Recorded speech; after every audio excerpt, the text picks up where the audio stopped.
Loyal پور کے جامعہ مسجد میں ایک بزرگ مسافر آیا۔ لوگوں نے اسے کھانا دیا تو کہنے لگا، آپ کا کھانا حرام ہے۔ دوسرے گھر سے کھانا آیا تو مسافر نے کہا، تیرا کھانا بھی حرام ہے۔ تیسرے گھر سے کھانا آیا تو مسافر نے کہا، تیرا کھانا بھی حرام ہے۔ تمام گاؤں والوں نے مل کر امام مسجد کے گھر کا کھانا اس مسافر کے لیے بھجوایا۔ جب امام مسجد کھانا لے کر گیا تو اس مسافر نے کہا کہ یہ کھانا بھی حرام ہے۔ امام مسجد اور باقی تمام لوگوں نے حیران ہو کر پوچھا، آپ کو کیسے پتہ چلا کہ ہمارا کھانا حرام ہے؟ تو مسافر نے اچانک لائل پور کی جامعہ مسجد میں ایک بزرگ مسافر آیا، اپنی جیب سے کھجور نکال کر افطاری کی۔ پھر اس جامعہ مسجد میں نماز مغرب پڑھی جا رہی تھی، یہ بھی شامل نماز ہو گیا۔ اگرچہ یہ مسافر محض ہڈیوں کا ڈھانچہ تھا، تاہم اس کی صورت با اثر تھی۔ نماز پڑھی گئی اور نمازی اپنے اپنے گھر چلے گئے۔ کچھ دیر بعد ایک مقامی مسلمان کھانا لے کر داخل ہوا اور اس نووارث سے کہا، آپ بھوکے ہوں گے، میں کھانا لایا ہوں، براہ کرم تناول فرما لیں، آپ کی بڑی عنایت ہوگی۔ مسافر نے جواب دیا، معاف فرمائیے، مجھے کچھ پرہیز ہے۔ مقامی مسلمان نے جواب دیا، حضرت آپ کچھ بھی فکر نہ کیجیے، یہ سادہ سی روٹی ہے، مرچ کم ہے اور گھی بھی بازاری نہیں ہے۔ مسافر نے کہا، بھائی میرا یہ مطلب نہیں ہے۔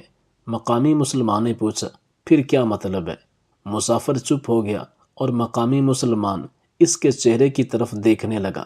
چند منٹ بعد مسافر نے زبان کھولی اور کہا، امید ہے کہ آپ مجھے معاف فرمائیں گے، مجھے آپ سے کچھ بھی کہنے سننے کی ضرورت نہیں تھی، لیکن آپ کھانا لے کر آ گئے ہیں تو مجبوراً مجھے عرض کرنا ضروری ہو گیا ہے۔ آپ جانتے ہیں کہ شریعت اسلام میں رزق حلال نماز پنجگانہ ہی کی طرح فرض ہے۔ ایک روایت میں ہے کہ اگر کسی مسلمان کا لقمہ حلال نہ ہو تو اللہ تعالیٰ کی بارگاہ میں اس کے نہ فرض قبول ہوتے ہیں اور نہ نفل، چونکہ اس انگریزی راز میں حلال و حرام کی تمیز اٹھ چکی ہے۔ اس لیے میں جب تک پوری طرح جان پہچان نہیں کر لیتا، میں کسی بھائی کا کچھ نہیں کھاتا ہوں۔ مقامی مسلمان نے کہنا شروع کیا، حضرت آپ نے یہ کیا فرما دیا؟ معاذ اللہ، میں حرام خور نہیں ہوں، یہ چوری کا مال نہیں ہے جو آپ کی خدمت میں پیش کیا گیا ہے۔ میں جہاں منڈی میں آڑھتی ہوں اور بیوپار کر کے اپنی روزی کماتا ہوں، آپ اس کا وہم نہ کیجیے۔ مسافر نے پوچھا، تو پھر آپ کی تجارت کے کسی مرحلے میں سود کا لینا دینا نہیں ہوتا؟ مقامی مسلمان نے جواب دیا، میں یہ تو نہیں کہہ سکتا، کئی مواقع پر ہم کو منڈی سے قرض لینا پڑتا ہے اور مقررہ شرح پر سود دینا پڑتا ہے۔ اسی طرح مال کے ہیر پھیر میں دوسرے سے بھی ہم سود وصول کر لیتے ہیں۔ مسافر نے کہا، تو بہت اچھا، میں معافی چاہتا ہوں کہ آپ کو تکلیف ہوئی۔ احکام قرآن کے مطابق وہ تجارتی منافع جس میں سود کی آمیزش ہو حلال نہیں کہلا سکتا۔ ممکن ہے کہ آپ تجارتی رسوم یا حکومتی اصرار کے ماتحت مجبور ہوں، لیکن میں مجبور نہیں ہوں۔ بے شک آپ کو تکلیف ہوئی اور آپ کی دل شکنی بھی ہوگی، مگر آپ کے اسلامی اخلاق سے امید کرتا ہوں کہ آپ اس کے لیے مجھے معاف فرما دیں گے۔ اس کے بعد مسافر نے مقامی مسلمان سے رخ پھیر لیا اور قبلے کی طرف منہ کر لیا اور یاد خدا میں مشغول ہو گیا۔ مقامی مسلمان اس آخری جواب سے سخت مضطرب اور پریشان ہوا اور اس نے نہایت ندامت سے برتن اٹھائے اور سر جھکا کر واپس چلا گیا اور برتن گھر پہنچا کر ہمسایہ کے یہاں پہنچا اور اسے کہا کہ مسجد میں ایک بزرگ مسافر آئے ہیں، آپ اپنے یہاں سے کھانا لے کر جائیں اور کھلا آئیں۔ یہ ہمسایہ مقامی اسپتال میں ڈاکٹری کا کام کرتا تھا۔ ڈاکٹر صاحب نے کھانا اٹھایا اور مسجد میں جا پہنچے۔ مسافر نے نہایت نرمی اور خوش خوئی کے ساتھ ڈاکٹر صاحب سے تعارف اور جان پہچان کی فرمائش کی۔ ذرا باتونی بزرگ تھے، انہوں نے کہانی سنانا شروع کی اور فرمایا، حضرت مجھ پر اللہ تعالیٰ کا بڑا فضل ہے، میری 100 روپیہ تنخواہ ہے، 2-4 روپے ہر روز اوپر سے بھی آ جاتے ہیں۔ بڑا لڑکا کچہری میں ملازم ہے، وہ 75 روپے روزانہ پاتا ہے اور 2-4 روپے روزانہ وہ بھی لے آتا ہے۔ زمین بھی ہے جہاں سے سال کا غلہ آ جاتا ہے، وغیرہ وغیرہ۔ ڈاکٹر صاحب کی کہانی ختم ہوئی تو مسافر نے انہیں نہایتی محبت اور میٹھے انداز سے سمجھایا کہ اسلام مقدس سے رشوت ستانی کس قدر بڑا جرم ہے، اور آخر میں اپنی معذوری ظاہر کر کے کھانا کھانے سے انکار کر دیا۔ مسافر کی گفتگو اس قدر سنجیدہ اور باوقار تھی کہ ڈاکٹر صاحب نے بھی ان کے سامنے اپنی گردن خم کر دی اور بڑی ندامت کے ساتھ کھانا اٹھا کر گھر واپس چل دیے۔ یہاں تاجر صاحب پہلے ہی ان کے منتظر تھے۔ دونوں نہایت ہی درد و ندامت کے ساتھ ایک دوسرے کو اپنی کہانی سنا رہے تھے کہ چند اور نیک دل مسلمان وہاں جمع ہو گئے۔ انہوں نے بھی یہ کہانیاں سنی اور آنن فانن یہ بات محلے میں عام ہو گئی۔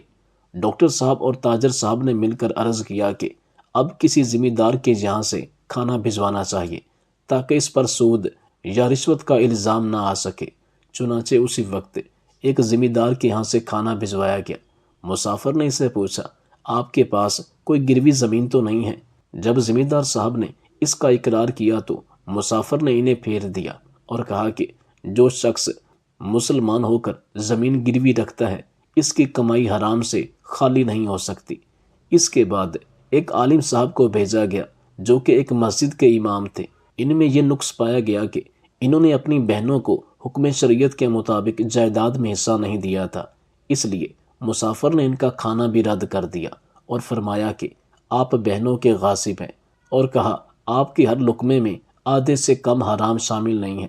نماز مغرب سے یہ سلسلہ شروع ہوا اور رات کے 9 بج گئے۔ متعدد مسلمان کھانا لے کر گئے مگر مسجد سے شرمندہ ہو کر واپس آئے۔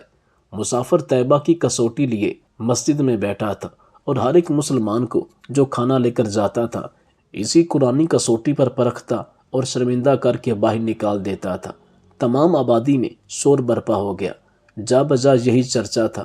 مسلمانوں کو بھوک اور نیند بھول گئی تھی۔ گھروں میں، بازاروں میں، گلی کوچوں میں جہاں بھی 4 آدمی بیٹھے تھے یہی گفتگو اور ذکر تھا۔ جب کسی جگہ ایک مسلمان دوسرے کو کہتا تھا کہ تم کھانا لے جاؤ تو اسی وقت کانوں پر ہاتھ رکھ دیتا تھا، کیونکہ ہر شخص اپنی اصلیت جانتا تھا۔ کوئی کہتا تھا کہ میں راشی ہوں، کوئی کہتا تھا کہ میں سود خور ہوں، کوئی کہتا تھا کہ میں تو کم تولتا ہوں، کوئی کہتا تھا کہ میں نے بہنوں کو حصہ نہیں دیا، کوئی کہتا تھا میرے لڑکوں کی آمدنی میں حرام شامل ہے۔ مختصر یہ کہ دلوں کے عیوب آج زبانوں پر آ گئے تھے اور ان کا برملا اعلان ہو رہا تھا۔ اگرچہ یہاں ہزارہ مسلمان لوگ اور گھر آباد تھے مگر ایک شخص بھی عقل حلال کا مدعی بن کر سامنے نہیں آیا تھا۔ ایک شخص بھی ایسا نہیں تھا جس سے مکمل طور پر یقین ہو کہ میرا یہ ہر لقمہ، میرے اناج کا ایک ایک دانہ حلال کا ہے۔ بزرگان لائل پور کی گردنیں خم تھیں۔ با احساس مسلمان زمین میں غرق ہوئے جاتے تھے کہ آج ہزارہ مسلمانوں میں ایک شخص بھی نہیں ملتا جو ایک ایسے مہمان کو جو عقل حلال کا طالب تھا ایک ہی وقت کا کھانا کھلا سکے۔ رات کے 10 بج گئے مگر کسی گھر سے کھانا نہ گیا۔ اب سوال یہ درپیش تھا کہ کیا یہ بزرگ مسافر لائل پور سے بھوکا چلا جائے گا؟ کیا رسول اللہ صلی اللہ علیہ وآلہ وسلم کے امتی حرام کھانے پر مصر رہیں گے؟ جو جو وقت گزرتا جاتا تھا دلوں کا اضطراب بڑھتا جاتا تھا، یہاں تک کہ رات کے 11 بج گئے۔ آخر لوگوں کے اندر امید کی کرن جلوہ گر ہوئی۔ ایک شخص نے کہا میں ابھی بہنوں کا حصہ دیتا ہوں، اور اس نے دینے کا پختہ ارادہ کر لیا۔ دوسرے نے کہا میں گروی زمین چھوڑتا ہوں، اور اس نے چھوڑ دی۔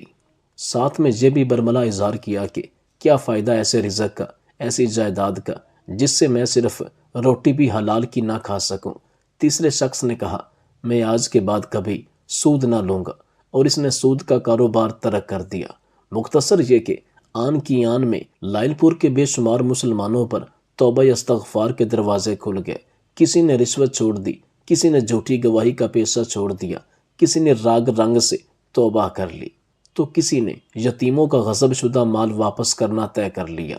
اس کے بعد تابعین کی جماعت کھانا لے کر مسافر کے پاس آئی اور اسے بتایا گیا کہ لائل پور کے بے شمار مسلمان اب اللہ کی بارگاہ میں جھک گئے ہیں۔ انہوں نے اپنی غلطیوں کو محسوس کر لیا اور اب عملی اصلاح توبہ کے بعد آپ کے پاس آئے ہیں اور یہ کھانا پیش کرتے ہیں۔ مسافر نے جب یہ واردات سنی تو سجدے میں گر گیا۔ اس کے بعد دسترخوان بچھایا گیا جس میں سے مسافر نے چند لقمے کھائے اور اس کے بعد لوگوں کو رخصت کر دیا۔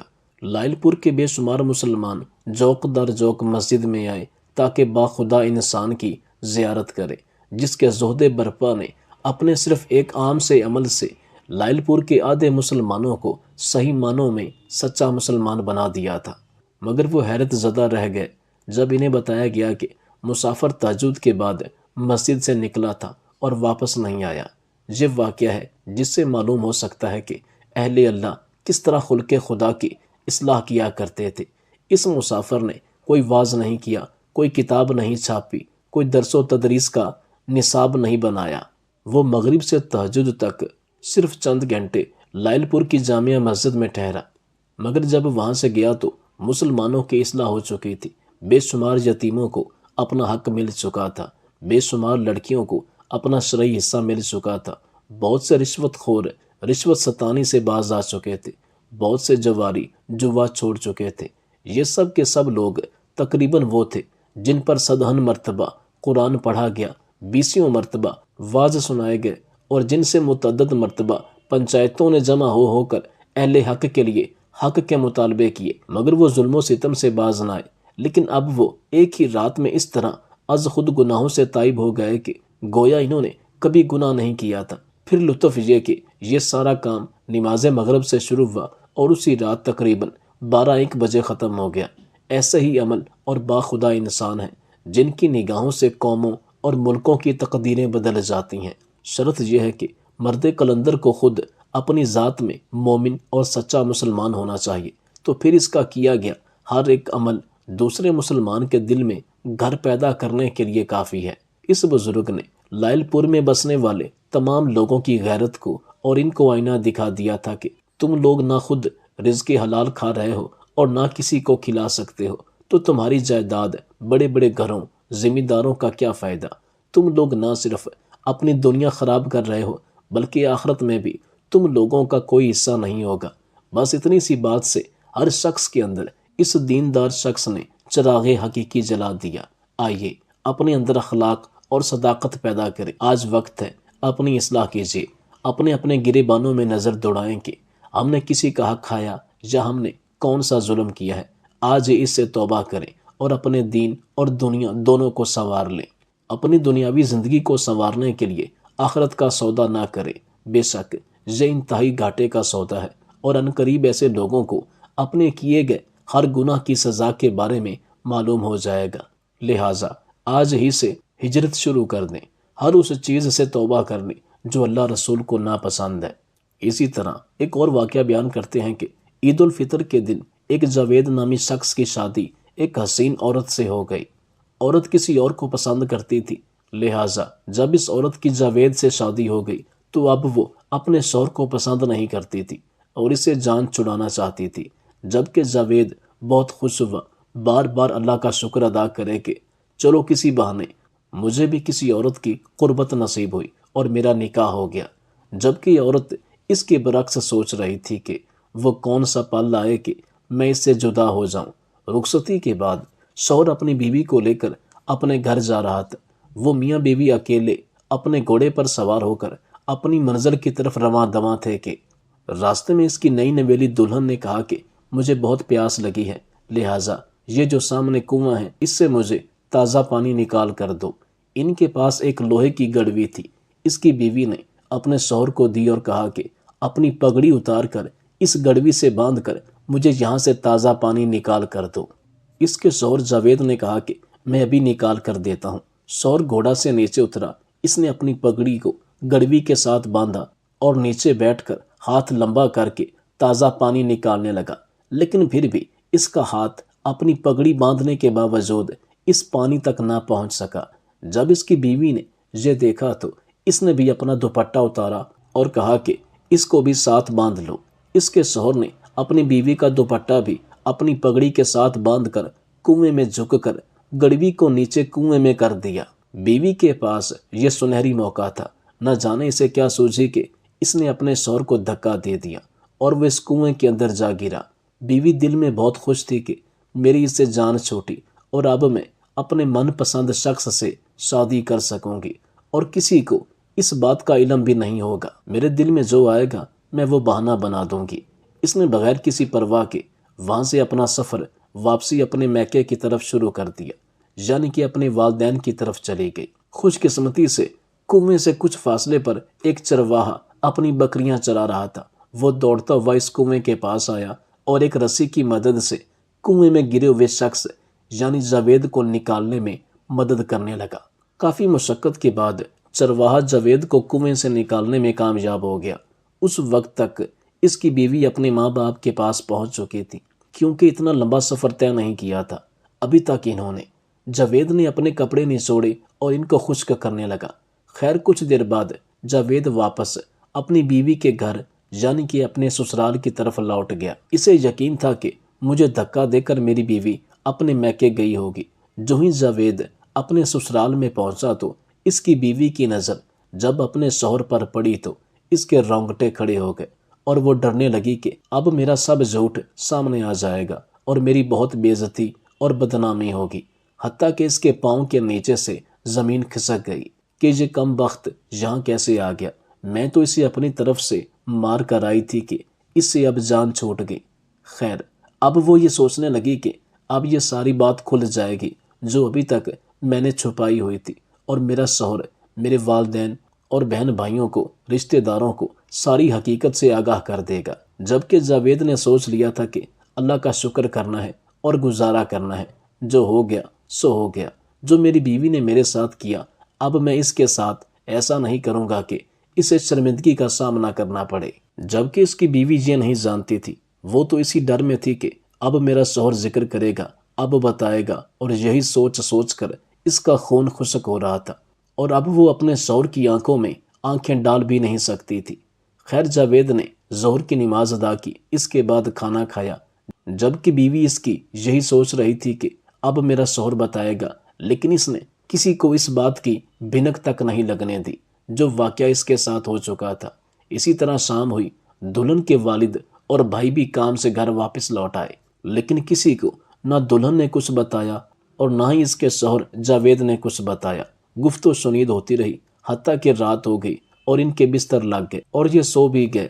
جبکہ بیوی اس کی اسی انتظار میں تھی کہ اب میرا شوہر بات کرے گا، اب بتائے گا کسی کو، لیکن اس نے کسی سے کوئی ذکر نہ کیا اور خاموشی کے ساتھ سو گیا۔ اگلے دن صبح اٹھا، فجر کی نماز ادا کی، اس کے بعد ناشتہ کیا اور پھر اپنی ساس سسر سے کہا کہ اچھا اب مجھے اپنی بیوی کو لے کر نکلنا چاہیے، لہٰذا مجھے اجازت دیجیے۔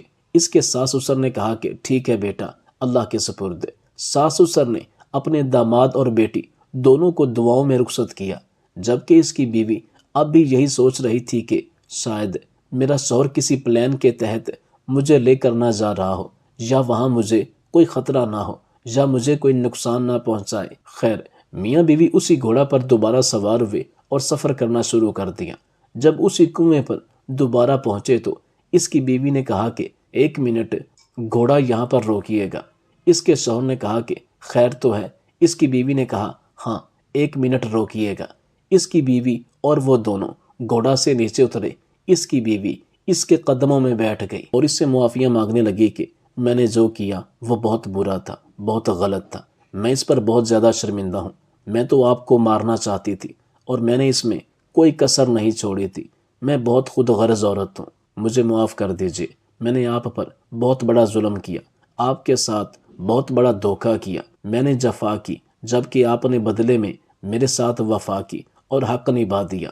میں نے ظلم کی انتہا کر دی اور آپ نے صبر و شکر کی انتہا کر دی۔ اگر میرا خون حلال کا ہوا تو آج کے بعد میں تمہاری کسی بات کی نافرمانی نہیں کروں گی اور تجھے صدقے دل سے مجازی خدا مانوں گی، اور آپ کے سوا میری زندگی میں کوئی نہیں آئے گا۔ اپنی چادر اور 4 دیواری کی ہمیشہ حفاظت کروں گی، ساری زندگی اب آپ کی خدمت کروں گی، آپ کی تابع داری کروں گی، یہی میرے جیون کا مقصد ہے۔ ساری زندگی آپ کے پاؤں دھو دھو کر پیوں گی، ساری زندگی آپ کی غلامی میں گزار دوں گی۔ اس شخص نے اپنی بیوی کو صدقے دل سے معاف کیا، اسے اٹھایا اور کہا کہ مجھے خوشی ہے کہ تجھے اپنی غلطی کا احساس ہو گیا، لہٰذا میں تجھے دل سے معاف کرتا ہوں۔ اس کے بعد جاوید کی اولاد ہوئی، حتیٰ کہ پوتے پوتیاں، نواسے نواسیاں ہوئیں، ان کی شادیاں ہو گئی، لیکن کبھی ان دونوں کا آپس میں کوئی تنازع نہیں ہوا، کوئی جھگڑا نہیں ہوا، زندگی ساری سکون سے گزری۔ جاوید نے لب لباب بیان کرتے ہوئے کہا کہ میرا اس وقت کا کیا ہوا صبر و شکر اور گزارا میری ساری عمر کی جیت ثابت ہوا۔ اللہ نے مجھے صلہ دیا اور ہماری زندگی بڑی خوش اسلوبی سے گزری۔ صرف اس وقت کا صبر اور گزارا میری ساری زندگی میں خوشیوں کا باعث بنا، امن کا باعث بنا اور سکون اس گزارے کے بدلے میری زندگی کا حاصل ہوا۔ بے شک صبر و شکر سے زندگی سکون سے گزرتی ہے۔